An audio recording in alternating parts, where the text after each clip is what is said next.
So I want to speak about beauty, and specifically, I want to explore this subject in a way that can broaden the feminine heart's definition of beauty. And I've been touched deeply by the work of Dr. Clarissa Pinkola Estes over the years, Women Who Run with the Wolves. Right. And she has her new book, Untie the Strong Woman. It's amazing. And she talks about that when we shrink the definition of beauty down, like that it's crippling for the feminine psyche. Because it's because we are all, in essence, like being a woman is itself the embodiment of beauty, right? The beauty of aliveness, the beauty of grace, making herself or giving herself a form. Like we are beauty. And when the society narrows that definition to be a certain body type or a certain, I'll just say certain body type because that's definitely what our specific culture comes up against. Not all cultures come up against. I just lived in Latin America for 3 years, and they're like, you got no booty, you got no boobies. I'm like, whoosh, they've got a whole nother standard of beauty, you know. Their models their mannequins are just these beautiful, voluptuous shapes, and I'm like, I should have been living here. But you know, in our society, it is such a dance. The physical beauty story with the feminine is pretty intense. So I want to just invite you to share in your experience of how the journey of yoga or the journey of really becoming more deeply embodied in you has helped expand your definitions of beauty and like the beauty that is you. That's a wide open subject. Go for it, girl. Go anywhere your little heart goes. Yeah, I mean, I would say one of the things when I think about beauty and then I think about defining it for myself, you know, it comes back to like sourcing for myself what that means. And I think that that's where the practice serves in such a great way. It's like, you know, the practice for me of yoga really has helped me learn to source what's valuable from myself rather than from society, and to source really like the definition of success. I think really to learn to source that from within or from my own intrinsic chosen values, which are very much infused with what yogis have said is even like what is joy, like, you know, like understanding that and sourcing that from within rather than from without, you know. It's like if joy is defined by you know, external circumstances, then I could never be happy because I don't have a Rolex, I don't have the, you know, ski chalet in Colorado or wherever, you know, and I'm not married, I don't have children, you know, I don't have like the picture of joy as it might be defined externally. And so sourcing that from within, you know, it's like the practice I think really gives us a chance to do that. Specifically about beauty, what's been really interesting in the practice is shifting from trying to make a form that looks like some what some book says the form is supposed to look like, or what some, you know, as far as asana goes. Like really getting, as a teacher, looking around the room and seeing all of these different expressions of the same posture. Oh, that's beautiful. Right? Yeah. And just being like, instead of like, even, I am a big fan of alignment, you know, because it gives us the general outline. And yet to be able to look around and be like, whoa, look at all these embodied warriors.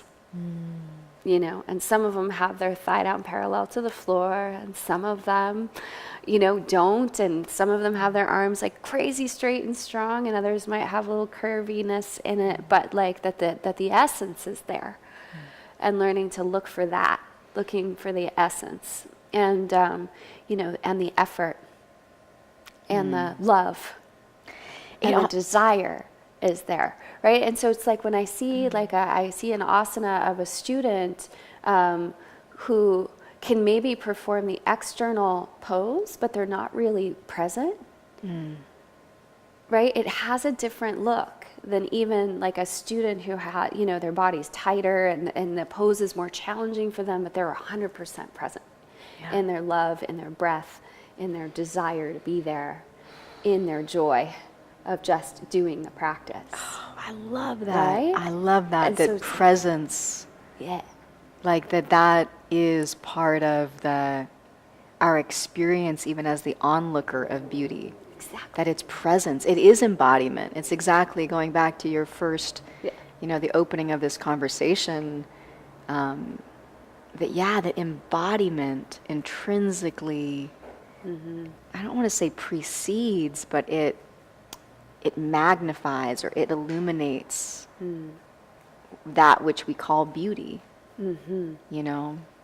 And then we know, then we know beauty when we see it. We know beauty when we see it because we see something that's authentic, or we see something that's alive, or we see something that's present, or whatever it is. Then we know what we're looking for, and then because that's the thing for me. It's like I really could not liberate myself around even just the aging process and my body changing and my face changing and my hair color change, all those things that come with it. Like I couldn't really liberate myself around that until I could see beauty in all its forms. And is that refinement, it's still evolving. Oh, for sure. Yeah. For sure. It's still evolving in so many ways. And it's actually so much more fun to live in a world where beauty comes in so many different shapes and forms and sizes and expressions. And that there's beauty in the youthful face because there's so much promise. And then there's beauty in a face that has a few little lines and wrinkles and shows the years of, on the planet, and that you can really take in richness from both. And it's not even about comparing them. It's really just appreciating that fullness or the presence that comes inside of that. I love that. I keep having the image of, remember that movie American Beauty that came out years ago? And so powerful. And that scene where the teenage boy is filming the trash bag, just swirling, just Just dancing and moving. And he's like, and they're just admiring it on film as beauty. Yeah. Just, and it brings me kind of into another transition where, as we develop our capacity to relate to life and to life in its fullness, right? The beauty is everywhere. And it's like you can't not just trip over it 1,000 times a day because it's just, how could this place not be beautiful? How could this individual, even this suffering individual, not be beautiful? Because they're a miracle of aliveness, and it's not to, to totally go crazy new age, everything's beauty. I'm very, I've definitely had experiences on this planet where I'm like, no, I'm very aware there's evil. But at the same time, it's almost like this choice to show up to see it, to see where the life form is full and sparkly and awake and alive, and to choose to almost tune your eye to it, where that's what you start to choose to see, whether it's when you're looking in the mirror or you're looking in the internal mirror, that even when you look in and you're like, God, I'm so scared. That you're not just now everything's scary, but rather you're you've turned your inner, you're like, yeah, and you're more than that, so you can start to see them more as the fuller picture of beauty, not just this little sliver of someone's outside definition. Right. I love that. Yeah. And it's we get that taste of really, prana, life, force, energy. We get the taste and the experience of that in the practice. And then that starts to be like the thing that you're seeing, that you're like, oh, that's attractive to me because it's full of life. And I think I'll start with the story, Yeah, and we can go great. from there just to Perfect. let it. But I remember, I guess I was 19. I had graduated high school. I was out in the world. My first year, I went to the University of Washington for like a second and a half. That's awesome. Before I decided, No idea. yeah, that I needed to jump off the train for a while. But I remember it was during my first year of college that the male gaze actually started to frighten me. That I was out in the world, doing my thing, sharing the love, sharing the light. I mean, I had my struggles, and I talk about that in other segments. But in that, I remember that first year, I was the first year I really met the male gaze out in the world on my own, not going back to the safety and security of my dad's house or anything like that, but really like, wow, this gaze is strong. And for about a year, it was a little bit of a game for me. It was like, oh, I like this attention. Oh, I like this significance. Oh, I like this feeling of being noticed. And about a year into it, it sort of began to terrify me because there was so much energy. I'll explain it as energy. Yeah. I felt like there was so much energy bound up that there wasn't a lot of places I could go where I didn't feel that. Let me back up and say that it's not me, it's the feminine. Right? It's just the feminine. It's not my particular makeup. It's how the feminine, a beautiful feminine, and beauty comes in infinite forms, is met by the male gaze. It was terrifying for me. And so at about 20, I began to mask it. Almost, I think, subconsciously on purpose, putting on a lot of weight. I didn't want to be seen. Wearing I look back at some of those photos and I'm like, burn them. What was I doing? If it wasn't, I wear all black, I Right. don't want to be seen. I'm just a shadow. I don't exist. And then I went to that phase where I'm like, I want to be heard, and I really felt like if you're beautiful, you won't be experienced as intelligent. And so I just want to be beautiful because I'd rather be, intelligent. And it probably took another 7 years after that, definitely alongside a practice of yoga, to break down all of the barriers in my mind that had constructed stories around beauty. And both stories that for me made beauty something that meant I was going to be less valued intellectually, but then more valued in the, sort of the socially, acceptable aspects of society, where beauty means power and beauty means that you're more valuable.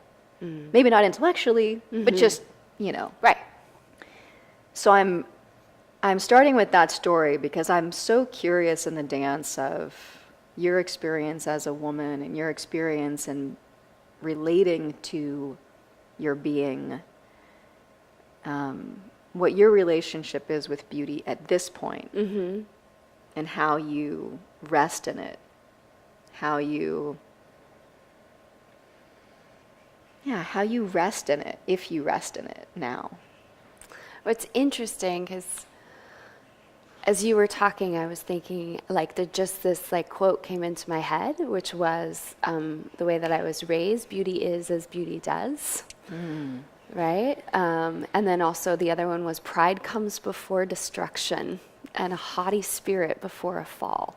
And so I grew up with a lot of warnings about about being too proud or being too haughty or being too full of yourself. That was certainly not something that was valued at all in the household that I grew up in. And then alongside that, beauty is as beauty does. It's not about what you look like. Yeah. It's about what you do. But for a long time for me, the combination of those messages, what it meant was that I didn't really perceive myself as a beautiful expression of the feminine. I love how you said that. Like that wasn't my perception of myself. And instead, there was a feeling of like making up for that by trying to do a lot of good deeds, you know, in the sense of like, I have to overperform in a way so that I can be seen as having value. And so it's kind of it was an interesting thing to work through. And so, you know, and then the process of that. And then I will say that actually, like through the yoga practice, I started to be like, you know, stand a little taller and I think the asana practice does make us all more beautiful. We're just more alive. That's right. You know, and so it's like that for me, learning to know that actually that I can stand in the sense of saying, yes, this physical form represents beauty in the sense of like, there's, like you said, there's so many different forms of beauty. And if all of us could just stand up in our expression of that without shame, one way or the other, without shame because we're too pretty or we're not pretty enough, but really like that looking through the eyes of, yes, I am, you know, I'm healthy and I'm happy, and that reflects itself in the light in my eyes and in the form of my body. And also I see health in so many different forms of the body, but just to stand up and like, this is what health and beauty looks like in the form of who I am.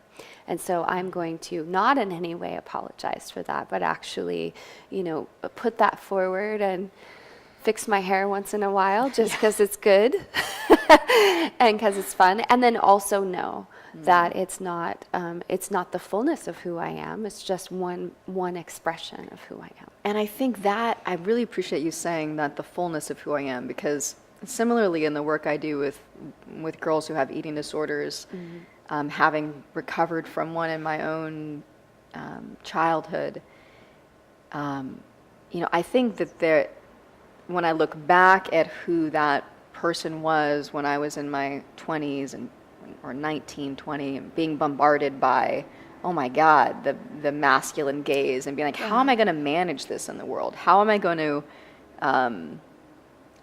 just be me? It's you know, overwhelming. it's overwhelming. Yeah. And now that work tends towards more of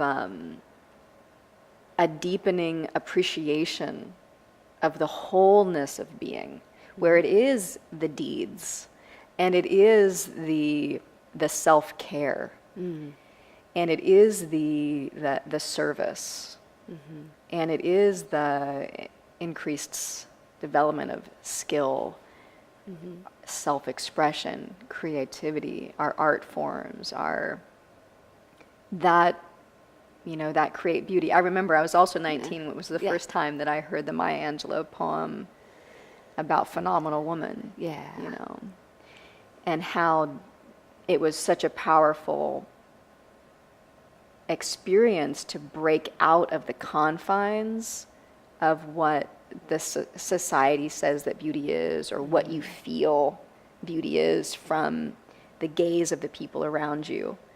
Or what it's not based on the gaze of the people around you.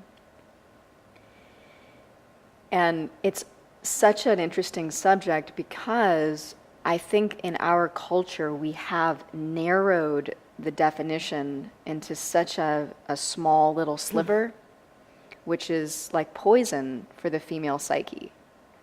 You know, that's poison. And a conversation that can expand it and that can open the doorway of beauty to, like basically even like the word itself what it means. what it means. Yeah. You know?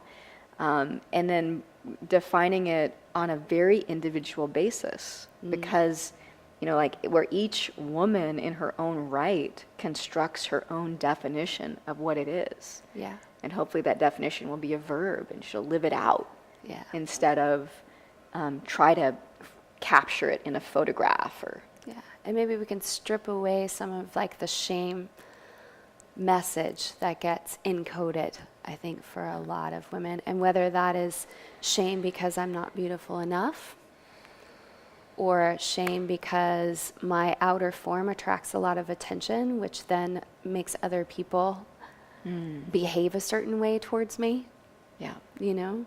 Yeah. And on all levels, you know, or, oh, I can't be too beautiful, or I won't be loved. That's right. You know, and so like the apology for that, or my kind of beauty isn't the kind of beauty that everyone else is looking for. Yeah. So I have shame around that, you know, but just really like being able to strip that out and, like you said, like let beauty be a verb. Let it be a verb.